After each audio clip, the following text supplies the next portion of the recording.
Você sabia que nem sempre o piano foi capaz de tocar forte e fraco? Hoje eu vou te ensinar como esse instrumento surgiu e como ele funciona. Esse é o canal Piano para Todos e eu sou o professor Tito. Hoje vamos iniciar a nossa classe online de piano erudito 100% gratuita.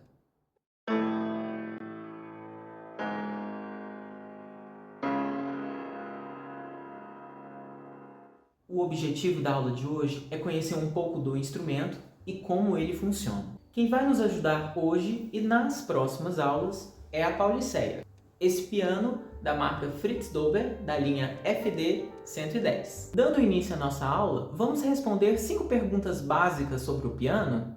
Primeiro, quem inventou o piano e por quê? Segundo, que tipo de instrumento é esse? Terceiro, como esse instrumento funciona? Quarto, para que serve aqueles 3 pedais do piano? 5, quantas teclas tem um piano? Eu sei que você tem outras perguntas, mas você pode fazer o seguinte, coloque aqui a sua dúvida, a sua pergunta nos comentários. Vamos lá então. Primeira pergunta, quem inventou o piano e por quê? O piano foi inventado ali por volta do ano de 1700, 1709, pelo construtor de cravos Bartolomeu Cristofori, na cidade de Florença, na Itália. A invenção do piano, ela nasce a partir de uma percepção crítica. Até aquele momento, o cravo e as suas variações eram o instrumento de teclas mais difundido na Europa. A mecânica do cravo, ela acontece da seguinte forma. É como se fosse pinças que beliscam as cordas. Então, para produzir esse som, as pinças vão lá e beliscam as cordas. Isso faz com que o cravo não consiga produzir essa diferença entre sons fortes e sons suaves. Então, Cristofori, ele vai tentar modificar o cravo para que aquele instrumento consiga produzir essa diferenciação sonora, de intensidade. Resultado, um novo instrumento nasce, o cravo com piano e forte. Aí, a partir de agora, a gente consegue responder a segunda pergunta. Que tipo de instrumento é esse? Esse novo instrumento deixa de produzir o seu som por cordas pinçadas para agora produzir o seu som por cordas percutidas, por martelos. Mas esse instrumento não teve uma aceitação generalizada até Mozart se aventurar nele.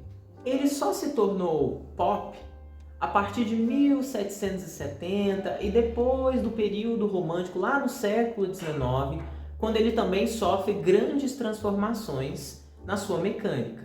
A nossa Pauliceia aqui, na verdade, é uma atualização de mais de 300 anos de história do piano.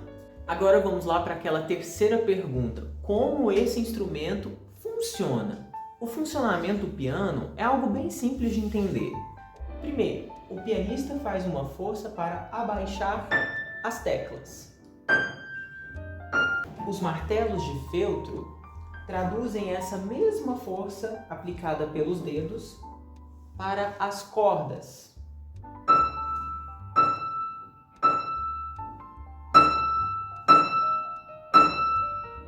Claro que para essa tradução acontecer daqui para cá, eu tenho vários mecanismos auxiliares. Quanto mais forte você toca, mais forte o martelo atinge a corda. É bem simples. Isso vai gerando um som mais ou menos intenso. Então, se eu quiser um som bem suave, eu vou tocar bem suave no piano. Meu ataque vai ser diferente. Agora, se eu quiser um som forte, eu vou usar mais peso e ele vai traduzir isso para mim. Atenção! Alguns alunos acabam confundindo sons fortes com sons graves e sons agudos com sons suaves. Nós vamos entender isso melhor nas próximas aulas. Agora, nós vamos dar uma olhadinha nas cordas do piano. As cordas do piano não são iguais, apesar de estarem tensionadas nas cravelhas aqui. Elas possuem espessuras diferentes, cores diferentes, tamanhos diferentes. Nos médios e agudos, cada martelo bate em um conjunto de 3 notas. Nos médios, graves, cada martelo baterá em 2 bordões, que são essas cordas revestidas com cobre. Nos graves, cada martelo bate em um bordão, e quanto mais grave, mais grosso é a corda. Hoje em dia, quase todos os pianos verticais são produzidos com cordas cruzadas, o que permite cordas maiores, né, e um melhor aproveitamento do espaço interno. Atrás das cordas do piano, nós temos o famoso tampo harmônico, ou a alma do piano. Trata-se de uma placa de madeira de epícia responsável por amplificar o som que é produzido no piano. Além disso, ela também é responsável por criar um timbre, né? Então, cada piano vai ter, vamos dizer assim, um timbre diferente. Agora nós vamos falar sobre abafadores. Para que as cordas, né, não fiquem vibrando o tempo todo, nós precisamos de abafadores. Com exceção das notas mais agudas, nas outras, né, nós temos um abafador para cada nota. Agora vamos observar. Quando eu toco uma nota, o martelo aciona e o abafador, observem que o abafador se distancia da corda para que o som dela possa correr livremente pelo instrumento. Observa, ela dá uma afastadinha, o abafador se afasta. Quando o som acaba, o martelo volta para o lugar e o abafador também volta para o seu lugar. Olha só. E esse mecanismo é super necessário porque, caso o piano não tenha um abafador, o som vai ficar se prolongando eternamente. Então a gente precisa desse abafador para poder cessar o som e produzir música. Agora nós vamos falar sobre os pedais. Aí você vai falar assim, Tito, mas para que servem esses 3 pedais? E a resposta é, depende. Cada pedal muda completamente o comportamento do som. O pedal sustain, esse aqui da direita, é o pedal mais usado. E a sua função básica é liberar todos os abafadores das cordas. Vamos entender isso aqui melhor. Então eu aciono o pedal sustain, ou sustain, enfim. Olha lá, acionei. Vamos ver o que acontece com os abafadores. Olha só, acionei, eles afastaram, certo? Então agora as cordas podem vibrar livremente. Anteriormente a gente viu que ao tocar uma tecla, né, só o abafador dessa tecla iria sair, certo? Do lugar. Então, qual é o resultado disso, né? Ele permite um maior prolongamento do som, né? O som fica reverberando, possibilita um melhor legato, a gente vai entender o que é isso, e cria um timbre bem diferente, pois todas as cordas, mesmo que não estejam sendo tocadas, né, estão vibrando também. Então, olha só. O som ainda fica reverberando, os harmônicos, né, vão acontecendo ali. Esse pedalzinho aqui da esquerda é o unacorda e é pouco utilizado. Sua função básica é modificar a posição dos martelos em relação às cordas. Vixe, agora ficou difícil? Vamos tentar entender? Olha só, eu aciono ele e olha o que vai acontecer com os martelos. Acionei, ó, vou acionar de novo. Ele vai para frente, ele encurta a distância que tem aqui dos martelos das cordas, né? Ele vai encurtar. Nos pianos de cauda, o mecanismo vai se deslocar todo para o lado, né? Para o lado direito. Então todos esses martelos vão se deslocar para o lado direito, ao invés de se aproximar das cordas. Vão bater de maneira descentralizada. Então, o que antes batia no meio de 3 cordas, vai bater no meio de 2. O que antes batia, né, no meio de 2, vai bater em uma. Por isso o nome unacorda. E aí, os mais graves, né, vão bater de maneira descentralizada nessa outra corda aqui. Isso nos pianos de cauda.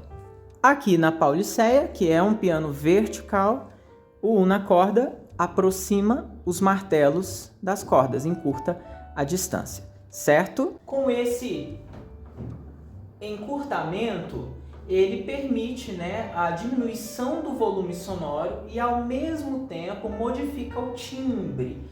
Ele fica levemente mais aveludado. Isso depende muito do piano, tá? Sem o pedal. Certo? Agora temos esse pedal aqui do meio, chamado de abafador, ou pedal central, né? É um pedal que existe nos pianos verticais, né? E a sua função básica é acionar uma cortina de feltro grosso que fica entre as cordas e os martelos. Olha só, ele até tem uma trava. Eu consigo, ó, entendeu? Travar ele aqui, ele fica travadinho. Eu vou acionar, olha o que acontece, olha a cortina de feltro que fica aqui entre as cordas e os martelos, muito bem. Quando eu aciono, e se eu for tocar, o martelo bate na cortina de feltro. Então ele modifica, ele deixa um som extremamente abafado. O resultado é um som extremamente baixo, bem baixinho, tá vendo? E que não vai incomodar seus vizinhos. Então é um excelente pedal para seus estudos noturnos. Nós temos também um outro pedal chamado sostenuto, um pedal que existe nos pianos de cauda. E sua função básica é manter os abafadores desconectados das cordas graves, certo?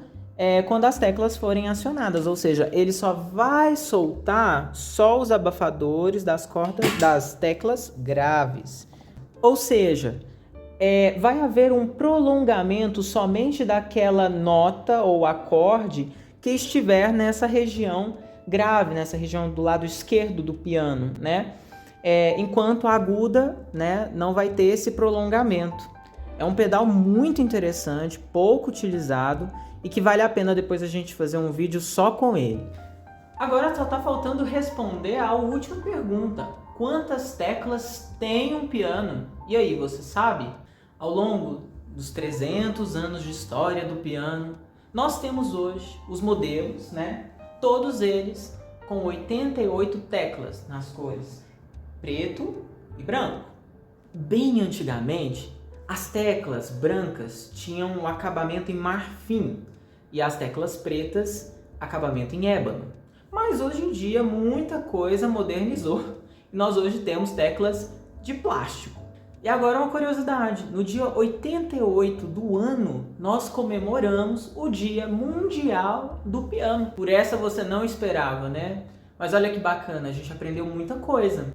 Se esse conteúdo te ajudou, comenta aqui embaixo. Você vai estudar em piano ou teclado? Aqui comigo, no nosso canal. Na próxima aula, você vai sentar no piano comigo e nós vamos trabalhar a sua postura.